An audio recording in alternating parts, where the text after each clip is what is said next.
টাকাটাও সরাসরি উনি 20 কোটি টাকা উনিই দিচ্ছেন। হ্যালো, আসসালামু আলাইকুম মজিদ ভাই, কেমন আছেন?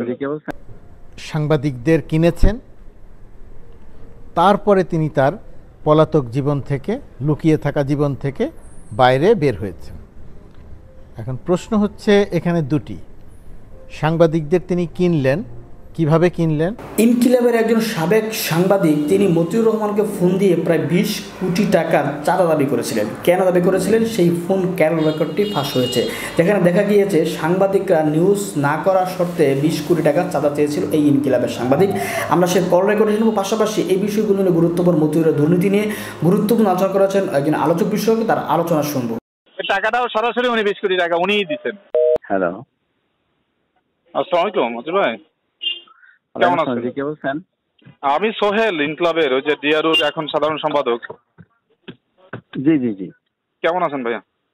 আলহামদুলিল্লাহ। জি, আর আপনি তো চেনার কথা, আপনার থাকার কথা, ওই যে বরিশাল বিভাগ সাংবাদিক সমিতি, তারপর বিভিন্ন সময় আপনার সাথে কথা হয়তো। হ্যাঁ হ্যাঁ হ্যাঁ, আমি ওই এখন তো আবার ঢাকা রিপোর্টার্স ইউনিটির জেনারেল সেক্রেটারি, আপনাদের দোয়ায় খুব কম বয়সে আলহামদুলিল্লাহ নির্বাচন। ধন্যবাদ ভাইয়া। ভাইয়া একটা বিষয়ে একটু ফোন দিয়েছি, ওই আমাদের ইনক্লাবের একটা ইয়ে আছে রিভার সাইড লেদার, এখন এটা আগের এমডি মোটামুটি ওকে করে গেছিল, কিন্তু এমডি স্যার তো আমিও আপনিও যেরকম তারে একটু সাপোর্ট দিচ্ছেন, আপনিও যেরকম তারে সাপোর্ট দিচ্ছেন আমিও তার সর্বোচ্চ সাপোর্টই দিচ্ছি, বুঝছেন ভাইয়া? ভাইয়া রিভার সাইডে যেটা হয়েছে ওই যে এটা সালমান স্যারও ফোন করছিলেন, অর্থমন্ত্রী মহোদয় ফোন করছিলেন। জি জি, তাই আমাদের চেয়ারম্যান স্যার আবার সালমান স্যারের সাথে কথা বলেছেন যে এইটা মন্ত্রণালয়ে একটা অর্ডার দিয়েছে, যে আদেশের আলোকে অর্ডারটা দিয়েছে, ওই আদেশে ওনারা যে সুবিধা চায় ওই যে সুবিধাটা কভার করে না। হ্যাঁ, কভার না করার কারণে বলা হয়েছে যে মন্ত্রণালয় আবার চিঠি দিয়ে দিলে তখন এটা করে দেবে। ওকে, না কিন্তু এমনিতে এর আগেও কিন্তু একাধিকবার মন্ত্রণালয়ে গেছে, একাধিকবার ওনাদের দেওয়া হয়েছে। সেই যে দেওয়া সেই সময় যে সমস্ত শর্ত দেওয়া হয়েছিল ওই শর্তটা ওনারা প্রতিপালন করেনি, আরো বেশি সুবিধা চাচ্ছে। তা আরো যে বেশি সুবিধা চাচ্ছে ওইটা বাংলাদেশ ব্যাংকের সার্কুলারে কভার করে না। না কিন্তু আমরা তো ভাইয়া ওই এখানে যেটা বলা হয়েছে এমডি স্যারও হয়তো গভর্নর স্যার ভুল বলছেন আর কি একটু, বা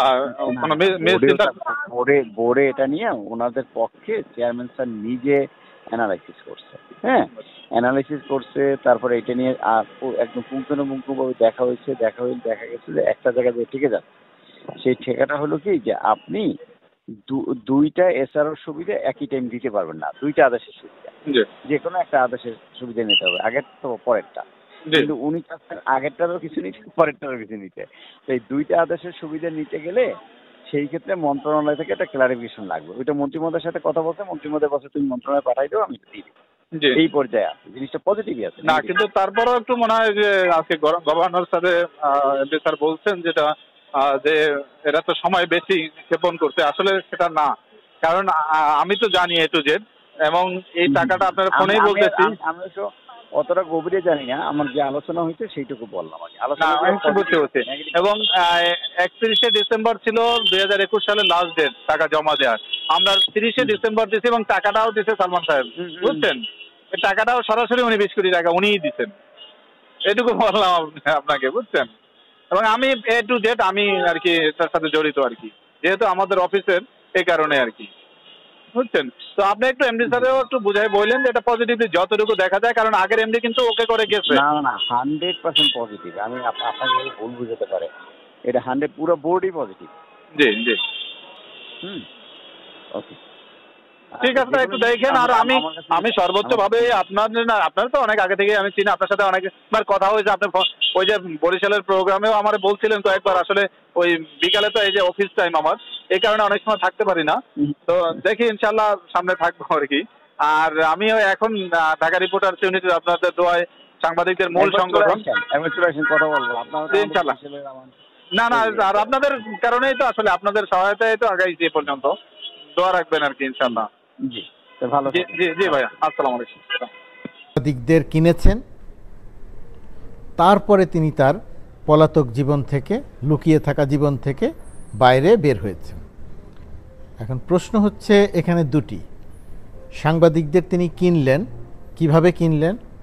কিনলেন মানে পয়সা দিয়ে কিনলেন, বুঝলাম, সাংবাদিকরা বিক্রি হলেন। আর তারপরের গুরুতর প্রশ্নটি হয়ে যে সাংবাদিকদের কারা কেনে, সাংবাদিকদের কিনতে হলো কেন, তিনি পালিয়ে থাকলেন কেন, তিনি লুকিয়ে থাকলেন কেন?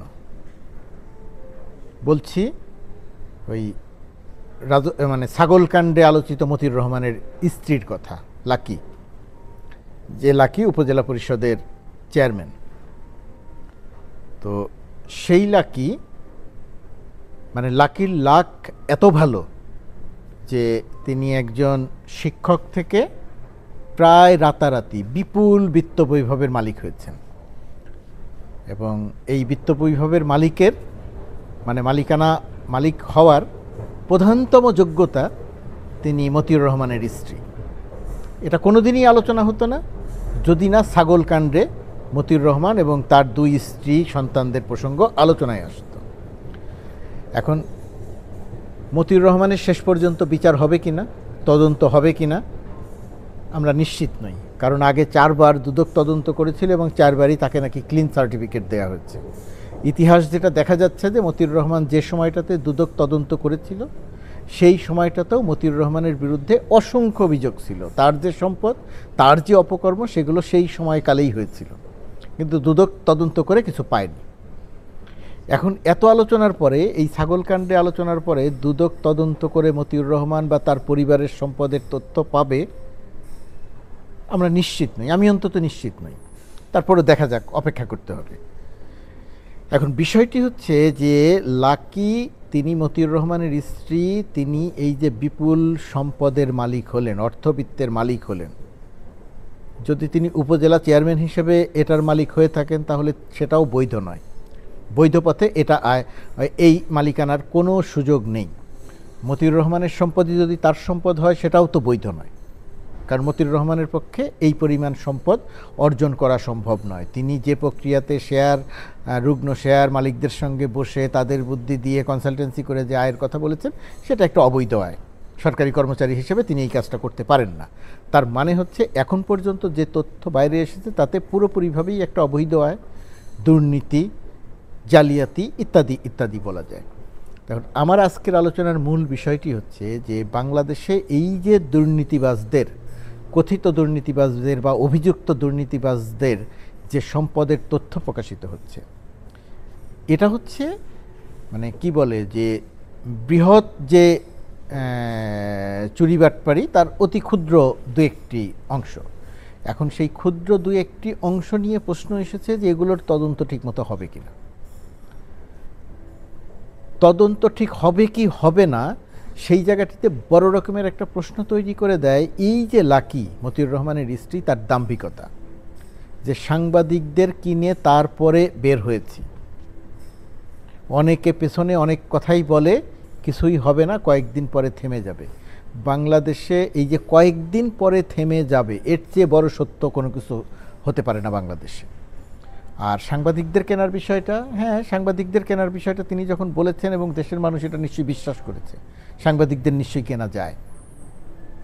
আমি বিনীতভাবে আপনারা যারা এই অনুষ্ঠান দেখছেন তাদের কাছে অনুরোধ করি, একটু বিবেচনা করবেন। সাংবাদিকদের মধ্যে খারাপ আছে, সাংবাদিকরা বিক্রি হন, সাংবাদিকদের কেনা যায়, সাংবাদিকদের ভেতরে দুর্নীতি আছে, এগুলোর কোনো কিছুকেই আমি অস্বীকার করছি না। সব কিছুকে স্বীকার, প্রধানমন্ত্রীর সংবাদ সম্মেলনে গিয়ে যে প্রশ্ন নয় প্রশংসা করতে এসেছে গিয়ে সাংবাদিকরা কি করে সেটা আপনারা দেখেন। এই কর্মকাণ্ডের মধ্য দিয়ে সাংবাদিকদের ইমেজ কোথায় গিয়ে দাঁড়িয়েছে সেটা আপনারা খুব ভালো করে জানেন। তারপরেও এই সব কিছু বিবেচনায় রাখার পরেও একটা বিনীতভাবে একটা অনুরোধ করি একটু বিবেচনা করার জন্য। আমি আপনাদেরকে সিদ্ধান্ত নিতে বলি না, কিন্তু বিনীতভাবে বিবেচনা করি।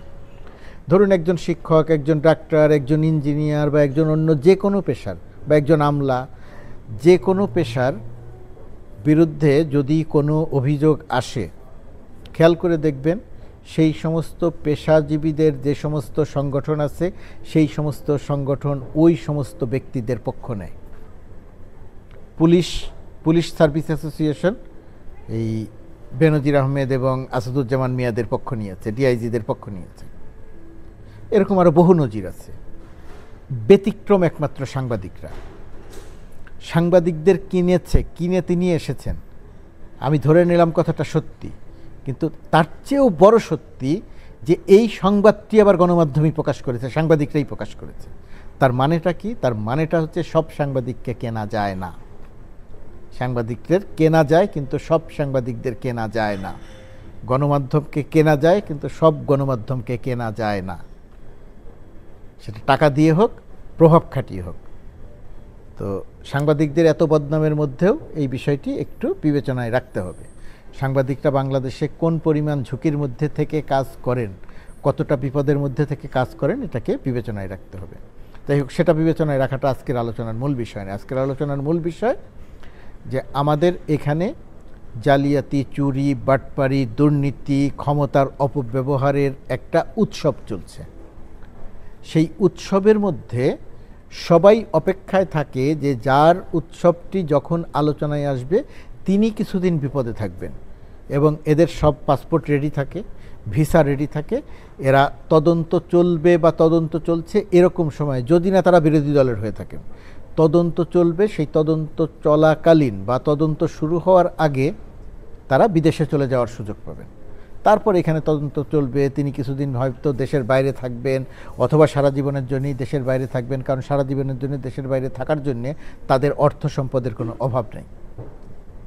সেটা বেনজির আহমেদের কথা বলি, আর একজন আমলার কথা বলি, আর একজন রাজনীতিবিদের কথা বলি, বা আরেকজন ছোট পর্যায়ের কর্মকর্তা কর্মচারীদের কথা বলি, যারাই অপকর্ম দুর্নীতি করছেন তারা দেশের বাইরে কমপক্ষে একটা জায়গা ঠিক রাখছেন এবং সুবিধা মতো সময়ে তারা চলে যাচ্ছেন, এবং তাদের আসলে শেষ পর্যন্ত গিয়ে কিছু হচ্ছে না। এবং এই যে কিছু হচ্ছে না, তার সামনে সবচেয়ে বড় একটা উদাহরণ হচ্ছে এই লাকি উপজেলা চেয়ারম্যান মতিউর রহমানের স্ত্রী। তিনি ধরেই নিয়েছেন যে তার সম্পদ আছে, তার টাকা আছে, তিনি সাংবাদিকদের কিনবেন, গণমাধ্যমে সংবাদ প্রকাশিত হবে না, এবং শেষ পর্যন্ত গিয়ে সব কিছু থেমে যাবে। থেমে যাবে মানে কি? তিনি বলেছেন সাংবাদিকদের কিনেছেন, কিন্তু এই যে থেমে যাওয়ার কথা দিয়ে যেটা ইঙ্গিত করেছেন, তার মানে কি? তিনি পুলিশকে কিনেছেন। তার মানে কি? তিনি বিচার বিভাগকে প্রভাবিত করছেন। মানে তিনি বলতে চাইছেন, তার মানে কি? তিনি দুদক তদন্ত করবে, দুদককে তিনি ম্যানেজ করেছেন বা ম্যানেজ করবেন, বা তার যে কিছু হবে না এই সিদ্ধান্তে তিনি পৌঁছে গেছেন। এই যে সিদ্ধান্তে পৌঁছে যাওয়া, একটা রাষ্ট্রে নিয়ম নীতিতে চলা একটা রাষ্ট্রে একজন লাকির মতো দুর্নীতির অভিযোগ, অবৈধ সম্পদ আয়ের অভিযোগে অভিযুক্ত, যার লুকিয়ে থাকার কথা, পালিয়ে থাকার কথা, সেই ব্যক্তিটি দাম্ভিকতার সঙ্গে সামনে আসছে, এবং সামনে এসে দাম্ভিকতার সঙ্গে বলছে কিছুই হবে না, সব থেমে যাবে, সাংবাদিকদের কিনে ফেলেছি। শুধু এই একটি কারণে, এই কথাটি যদি সত্যিই তিনি বলে থাকেন, শুধু এই একটি কারণেই লাকির এখন বিচার হওয়া দরকার, তদন্ত হওয়া দরকার তার বিরুদ্ধে, এবং তার কোনো বিবেচনাতেই উপজেলা চেয়ারম্যান থাকার কোনো সুযোগ থাকা উচিত নয়। দাম্ভিকতার জন্যে, সাংবাদিকদের কিনে নিয়েছে এই কথা বলার জন্যে, এবং সব কিছু থেমে যাবে, কিছুই হবে না এই কথা বলার জন্যেই তার বিচার হওয়া দরকার। তারপরে গিয়ে বের করা দরকার তার অবৈধ সম্পদ কিভাবে তিনি আয় করেছেন, কত আয় করেছেন, মতিউর রহমান কিভাবে সম্পদ আয় করেছে, কত আয় করেছে। আমরা বলি করা দরকার, কিন্তু করবেটাকে? সেই ঢাল আনো, তলোয়ার আনো, তলোয়ারটা আনবে কে, ঢালটা আনবে কে? সরকার। সরকার কাজটি করবে কিনা আমরা নিশ্চিত নই। তবুও যেহেতু আমরা বাংলাদেশে থাকি, বাংলাদেশ আমাদের দেশ, 1971 সালে এই যুদ্ধ করে এই দেশটি স্বাধীন হয়েছিল, সেই কারণে সেই বাংলাদেশে আমরা আশা রাখতে চাই, ভরসা রাখতে চাই। এই সমস্ত বাংলাদেশ বিরোধী অপরাধী, দুর্নীতিবাজ, জালিয়াত, টাকা পাচারকারী, যত রকমের অপরাধ আছে তারা করেছে, এই সমস্ত অপরাধীদের নিশ্চয়ই বাংলাদেশে বিচার হবে। বিচারটি কবে হবে? এখন হবে? 5 বছর পরে হবে? 10 বছর পরে হবে? 20 বছর পরে হবে? নিশ্চিত নই আমি কবে হবে, তবে বিচার হবে। অপকর্মকারীদের অবশ্যই বিচার হবে, জবাবদিহিতার বাইরে আওতায় আসতে হবে। অনেকেই হতাশ হবেন, আপনারা যারা অনেকেই বলেন ভাই কথা বলেন কেন, কথা বলে কোনো লাভ নাই। ভাই কথা বলে লাভ আছে কি নাই সেই কারণে কথা বলি না। তাহলে কথা বলি কেন? কথা বলি যেহেতু আমাদের কথা বলার সুযোগ আছে, সেই কারণে এই সময় আমি আমার দায়িত্ব মনে করি, এই কথাটা দায়িত্ব হিসেবে যে এই কথাটি আমার বলা দরকার। কি হবে কি হবে না সেটা বিবেচনা করা আমার দায়িত্ব নয়, কারণ আমি সিদ্ধান্ত নিতে পারি না। আমি শুধু সত্যটা মানুষকে জানাতে পারি, মানুষের কানের কাছে পৌঁছে দিতে পারি। আপনারা যা জানেন আর একটু তথ্য দিয়ে সেটা আপনাদের কাছে উপস্থাপন করতে পারি। তারপরে গিয়ে কি হবে কি হবে না সেটা আমি দেখতে চাই না। আমি বিশ্বাস করতে চাই যে আজ হোক, আজ না হোক কাল হবে, কাল না হোক পরশু হবে, পরশু না হোক তারপরে হবে, একদিন নিশ্চয়ই হবে। এবং এই বাংলাদেশের সম্পদ, এই জনগণের সম্পদ লুট করে এই লুটেরারা রক্ষা পেয়ে যাবে, এটা নিশ্চয়ই প্রকৃতিও মেনে নেবে না। বড় বড় সাংবাদিকদের কিনে এসেছি, সব থেমে যাবে লাকি, কালবেলার একটি শিরোনাম। দর্শক বুঝতে পারছেন কোন লাকি? এটি হচ্ছে মতিউরের প্রথম স্ত্রী লায়লা কানিজ লাকি, যিনি রায়পুরা উপজেলা পরিষদের চেয়ারম্যান। তিনি এই কথা বলছেন। খুব ইন্টারেস্টিং, মানে এই প্রথম মুখ খুললেন। এর আগের দিন তিনি এক সপ্তাহ পর অফিসে আসেন, সেদিনও কথা বলেননি, সাংবাদিকদের কোনো প্রশ্নের উত্তর দেননি। আজকে কিন্তু আনুষ্ঠানিক কথা না বললেও তিনি একটি মন্তব্য ছুড়ে দিয়েছেন সাংবাদিকদের প্রতি। এটা সাংবাদিকদের জন্য অত্যন্ত লজ্জার ব্যাপার। এটা সত্য যে কিছু কিছু লোকাল পর্যায়ে বা জাতীয় পর্যায়ে, লোকাল বলে লাভ নেই, এখন জাতীয় পর্যায়ে সাংবাদিকরা খুব যেভাবে টাকা পয়সা নেন বিভিন্ন মানুষের কাছ থেকে, তো এই কারণে এই সমস্ত বলার সাহস পায়। নতুবা এই একটা বক্তব্যের কারণে কিন্তু সমস্ত সাংবাদিকের উচিত তাকে বয়কট করা বা প্রতিবাদ করা। কিন্তু ওই প্রতিবাদ করার সাহস আছে কিনা আমার যথেষ্ট সন্দেহ হয়। টানা 2 সপ্তাহ আত্মগোপনে থাকার পর অবশেষে লোক লজ্জার পর্দা সরিয়ে জনসম্মুখে আসলেন এনবিআর সদস্য মতিউর রহমানের প্রথম স্ত্রী লায়লা কানিজ লাকি। বৃহস্পতিবার নরসিংদীতে নিজ উপজেলার 2টি অনুষ্ঠানের প্রস্তুতি সভায় অংশ নেন তিনি। সেখানে সাংবাদিক প্রবেশে ছিল নিষেধাজ্ঞা। অনুষ্ঠান স্থলের বাইরে সাংবাদিকদের এড়িয়ে গেলেন প্রত্যক্ষদর্শীরা জানান। গাড়িতে ওঠার সময় দাম্ভিকতার সুরে লাকি বলেন, বড় বড় সাংবাদিকদের ম্যানেজ করেই এখানে এসেছি, পাছে লোকে কত কিছুই বলে, তাতে কিছু আসে যায় না এই চেয়ারম্যান লাকির। এবারের ঈদে সাদেক এগ্রো থেকে 12 লাখ টাকার ছাগল বুকিং দিয়ে সামাজিক যোগাযোগ মুখে তোপের মুখে পড়েন মুশফিকুর রহমান রেফাত, হচ্ছে সেই মতিউরের দ্বিতীয় স্ত্রীর সন্তান।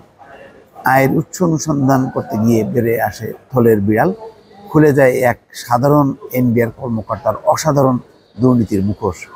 তবে এক হাসি কেড়ে নিয়েছে মতিউরের 2 পরিবারের হাসি, প্রথম পক্ষ এবং দ্বিতীয় পক্ষ, এবং 2 পক্ষেরই এখন সন্তানদের এবং তাদের ব্যাংক হিসাব জব্দ করা হয়েছে এবং দুদক জোরেশোরে তদন্ত করছে বলে খবর পাওয়া যাচ্ছে। ঈদের আনন্দ ছিল তাদের পরিবারে, বিপদ আন্দাজ করে ঈদের পরপর মাকে নিয়ে মালয়েশিয়ায় পালিয়ে যান ইফাত।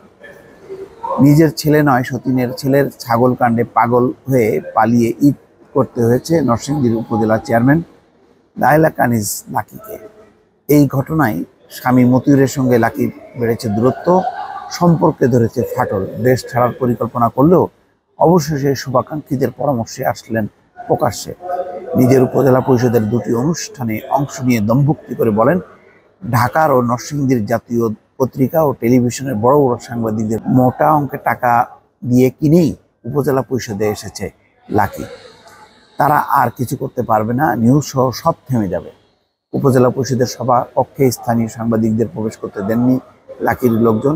সভা শেষে কালো রঙের পাজেরো জিপে তিনি উপজেলা থেকে বেরিয়ে যান। রায়পুরা উপজেলা পরিষদের চেয়ারম্যান লাকির সম্পদের পাহাড় নিয়ে উঠেছে প্রশ্ন।